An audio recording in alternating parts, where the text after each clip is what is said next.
Unseen barriers. Why fans believe Jimin and Jungkook are being kept apart. The silence is deafening, the distance undeniable, and the questions relentless. Why are Jimin and Jungkook, two of the most inseparable figures in BTS history, now appearing farther apart than ever before? What unseen barriers are standing between them, and who or what could be responsible? For a fandom that has grown accustomed to witnessing their unshakable closeness both on stage and off, the sudden absence of that warmth has sparked a storm of speculation that refuses to fade. Every glance missed, every interaction avoided, every separate appearance adds fuel to the fire. For years, fans have celebrated Jimin and Jungkook as not only group members, but as individuals whose bond felt unbreakable. Their chemistry was once effortless, their connection magnetic. But in recent months, the narrative has shifted dramatically, leaving many to wonder if forces outside of their control are deliberately orchestrating this separation. Could it be management decisions, internal pressures, or something deeply personal that fans will never fully see? Observers note that patterns have emerged, subtle yet consistent. Where once the two shared stages with visible comfort and camaraderie, there are now carefully timed distances, altered stage formations, and interviews that no longer place them side by side. To the casual eye, these details may seem trivial, but to a fanbase trained to catch every flicker of emotion, every micro-expression, they appear almost staged, as though designed to maintain a gap that cannot be explained away by coincidence. The emotional toll of this perceived separation has been immense, not only for those who follow BTS but for those who believe Jimin and Jungkook's dynamic represented something rare, genuine connection in an industry often criticized for its manufactured relationships. When two of the most beloved figures in the world's biggest band suddenly appear estranged, the vacuum of clarity only sharpens the pain. Fans are left to piece together fragments, interpreting muted signals in live broadcasts, dissecting seating arrangements, and replaying clips in search of answers that never come. Theories abound, ranging from calculated image control to the protection of individual identities within a tightly managed system. Some argue that separating the two allows for more controlled narratives about their careers, giving each member a distinct path free from over-association. Others suspect that personal circumstances may have strained their once fluid relationship, making public distance a way to mask private conflict. Yet, without confirmation, every possibility lingers like a shadow, haunting the conversation at every turn. That it is not unusual for stars of their magnitude to endure external pressure, but what makes this case so compelling and heartbreaking is how visible the change has been. Fans remember moments when Jimin would instinctively reach for Jungkook, when Jungkook's comfort zone seemed to exist most naturally by Jimin's side. Today, those gestures are absent, replaced with formal politeness that feels colder, rehearsed, even mechanical. This shift is not just noticed, it is mourned. The most unsettling part of this entire situation is the possibility that the distance is being engineered, not chosen. Entertainment industries worldwide are notorious for their tight control over artists' narratives, often prioritizing marketability over authenticity. If unseen hands are indeed pulling the strings, then what fans are witnessing may not be a natural rift, but a carefully maintained illusion designed to serve a broader purpose. That idea alone has intensified the outrage and sorrow among those who feel powerless watching their idols pulled apart. But another possibility remains, one equally painful, that this distance reflects personal hurt, a fracture in trust, or a conflict too deep to be concealed entirely. Fans who once celebrated their easy laughter now analyze silences that feel heavy with meaning. The lack of explanation makes every appearance an emotional minefield, each fan torn between hope and despair as they wonder whether time will mend the invisible wounds. What cannot be denied is the profound effect this has had on the fandom. Emotional investment in Jimin and Jungkook has always gone beyond mere admiration. It is tied to a sense of belonging, of witnessing something real in a world of artifice. To feel that reality slipping away is more than disappointment, it feels like betrayal. And yet, despite the heartbreak, fans remain united in their watchfulness, refusing to let the story close without resolution. The central question now hangs in the air like a thundercloud. Is this divide temporary, or has something permanent been set in motion? Are unseen forces truly keeping Jimin and Jungkook apart? Or is the distance a painful but necessary chapter in their personal and professional evolution? Until the truth surfaces, speculation will thrive, suspicion will deepen, and every public appearance will be analyzed with surgical precision. The world is watching, waiting for even the smallest sign that the barriers, whatever they may be, can be broken.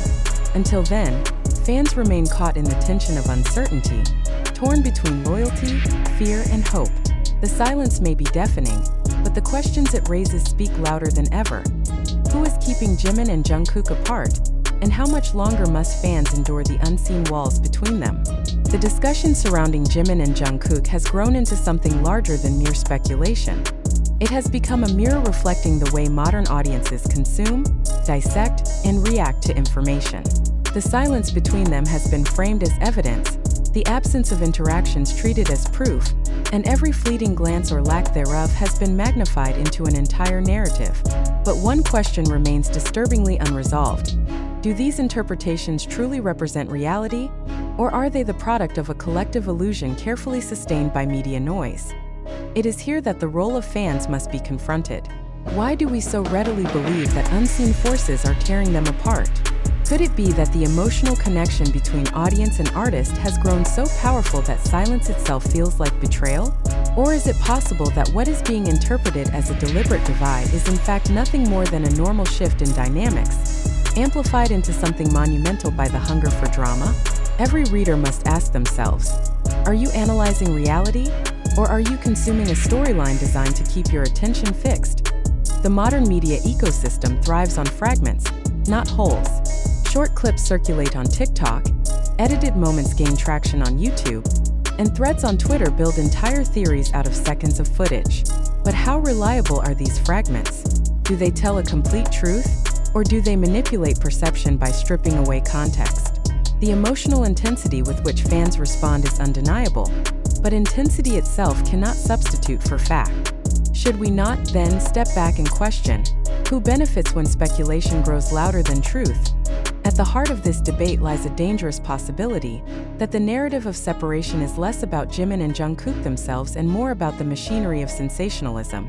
Media outlets, influencers, and even casual bloggers understand that stories of conflict attract far more attention than stories of harmony. Could the supposed barriers be nothing more than a product of this machinery, feeding audiences a storyline they are eager to believe? If so, then the pain felt by fans may not be a reflection of reality, but of manipulation. Yet, the opposite possibility is equally unsettling. What if the silence is real? What if unseen pressures truly are shaping the public image of both artists? If that is the case, then what we are witnessing is not an illusion but a carefully constructed wall, erected to manage perception and control narratives. Does this possibility justify the feelings of anger and sorrow among fans, or does it demand a more cautious acceptance that not every truth will ever be revealed? The burden of responsibility now shifts to the audience. How do we, as consumers of information, ensure that our interpretations are not clouded by bias, desperation, or the relentless pursuit of sensational content? Can we admit that some of our strongest convictions may be rooted not in verified facts but in repeated assumptions? And more importantly, can we hold ourselves accountable for the way our reactions, shared, retweeted, and amplified, become part of the very machinery that shapes the narrative? It is critical to acknowledge that much of the discourse fueling this debate comes from unverified sources. TikTok edits, speculative YouTube videos, Twitter threads, and fragments of commentary often form the backbone of what is treated as evidence. But does reliance on these platforms not carry inherent risk? In a world where algorithms reward controversy, is it not logical to assume that the most dramatic interpretations rise to the top, regardless of their accuracy?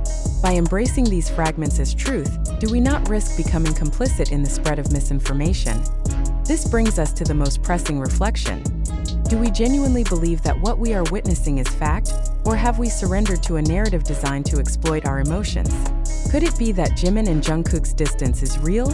Yes, but exaggerated into tragedy by those who know that pain drives engagement? Or is the entire construct a mirage, a convenient illusion that thrives precisely because fans are willing to believe the worst in order to feel connected to the story? Each possibility is disturbing in its own way. If the divide is real, fans are witnessing the painful unraveling of a bond they once cherished. If it is fabricated, then millions are being manipulated into grieving a fiction. In either case, the lesson is clear. Blind acceptance of media-driven narratives is dangerous. Reflection, skepticism, and critical thought must take precedence over emotional impulse, so we must ask, how much of what we feel is ours, and how much has been planted by the stories we consume? How many of our tears are responses to genuine truths, and how many are reactions to illusions designed to keep us watching, sharing, and speculating? These are uncomfortable questions, but they must be asked if we are to separate fact from fiction. As readers, as fans, and as participants in this global conversation, the responsibility rests with us. Will we allow ourselves to be swept away by unverified theories, or will we take the harder path of skepticism, waiting for verifiable truth before forming judgment? Will we choose to engage in critical dialogue, or will we remain prisoners of our own assumptions? The story of Jimin and Jungkook is more than a tale of separation. It is a test of how we engage with media, how easily we surrender to narratives, and how willing we are to reflect on our own role in sustaining them. And so, the question must echo until it finds an answer. Do you truly believe that unseen forces are keeping them apart? Or are you participating in a spectacle built not on fact, but on the relentless appetite for sensation?